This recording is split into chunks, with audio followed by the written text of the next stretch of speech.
when you do the timeline, so you're still in New York in 2001, right? You're serving at that point. Yep. What was that like? Well, now he's talking about 9/11. Yeah. Okay.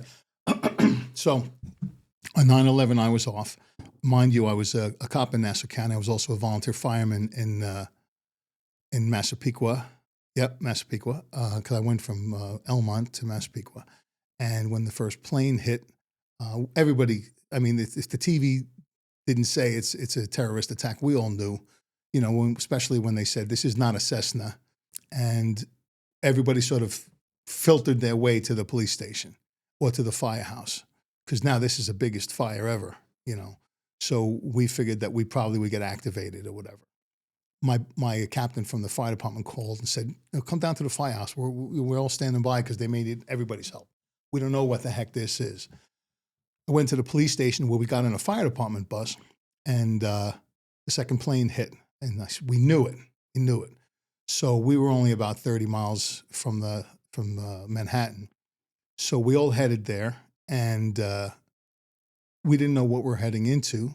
We didn't know anything about a collapse until we got to the Midtown Tunnel, and we were stopped in traffic. The only people that were waiting to cross into Manhattan were rescue vehicles. And the reason why we couldn't get in was because everybody had abandoned their cars in the Midtown tunnels. Now, if they're attacking New York, the buildings, they're going to go for the bridges and tunnels next. I totally agree. I would have ran my ass out of my car too. But what's funny is now all the tunnels are full. I think this at the time is 3 tunnels, and they open up two tunnels for incoming traffic in the rush hour. Then they open up 2 tunnels for outbound traffic for rush hour. There's always one going the other way. So what we find out, one of the supervisors says there was a collapse. What collapsed? I don't know. They just said there's a collapse. Be advised, send out the tones, mutual aid, whatever it is. What do you think collapsed? I don't know. One guy gets on the bus and he's got a stack of 3x5 cards and a box of pencils. He says, all right, fellas, we need your name, address, phone number, next of kin, your religious beliefs, your blood type, and your lawyer's name. Because some of us are going to die today. Just don't let it be you. Which was wrong because none of us died because we couldn't get there. What happened was, since the Midtown Tunnel had cars on both lanes, the Metropolitan Transit Authority, the MTA, what they were doing was they were clearing the tunnel by picking up cars with forklifts and flipping them onto the cars next to them, all the way in. While the other tunnel, they were towing them out, but they had to clear this tunnel quick. So they were just flipping cars for the whole mile. And I'm going in and I'm like, who do you think's going to pay for that? There's a Porsche on top of a taxi cab and vice versa, Mercedes. Like the cars are just flipped on top of each other. And then we get in. We got in, the collapses had happened already. So 18 years later, when I finally went to the museum, because I went to a lot of funerals, 51. I went to 51 funerals, even for guys I didn't know, obviously. I didn't know 51 guys that died, but at that point, we're just supporting each other. I knew about a half a dozen guys who were there. I'm so sorry. So I went into the museum and I let my wife, my Canadian wife, and her daughter, I said, I'm going in. You guys go get lunch. I'll text you when I'm done. You don't want us to be with you? No. I'm looking for something. What I was looking for was a picture of these cars because it saved our lives. But at that point, once they got the rescue workers through the Midtown Tunnel by flipping cars on top of the car next to them, then that probably just became, let's get in as fast as we can. Anybody who's going to take a picture is either there already or doesn't care about what's going on because it has to get there. But they weren't letting anybody but rescue workers through the Midtown Tunnel, so nobody has a camera. Nobody's got a camera phone. Never saw a picture of it because as soon as they could open up the other tunnel where the cars were towed out, they opened up the other tunnel and then they worked on this thing. Never saw a picture of it still to this day.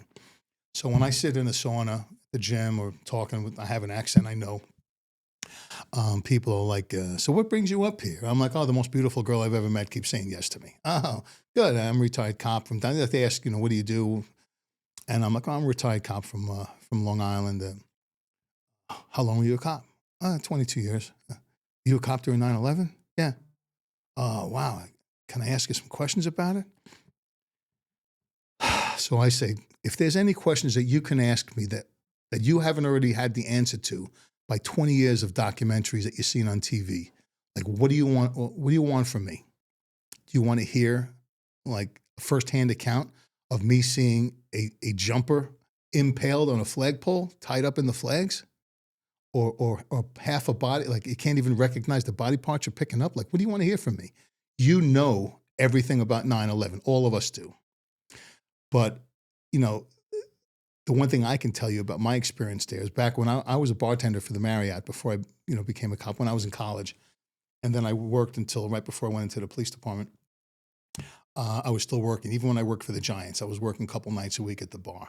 And we opened up the World Trade Center Marriott. We trained the bartenders. Before that, we had done it for Times Square, which is called the Marriott Marquis. So all of us with experience, you guys want to go work in Manhattan for a couple of weeks? Yeah, show the guys the system? Sure. When I walked around from West Street, around where the Marriott was, and mind you, it's the whole place, the smoke is just starting to, all that smoke that you saw that chased people down the block, now the wind is pushing it south. So we get there. We came in from the north, so there wasn't a lot of smoke when we saw. And I went like this. Like you guys saw pictures from above. When you look at it from below, no, a picture can't tell you what we saw. Like this, 110 stories high, as far as you could see both directions. Look at it like, what are we going to do here? What are we doing here? Like, but the scariest thing that, sorry, I get the chills. The scariest thing for me was the sound of the fire department's air packs, because there was nonstop. One would go off to your right, Jesus Christ, anybody there, anybody there, and then you're working on the pile, you're trying to, people, you're asking for direction. What are we going to do? We need dogs, we need quiet.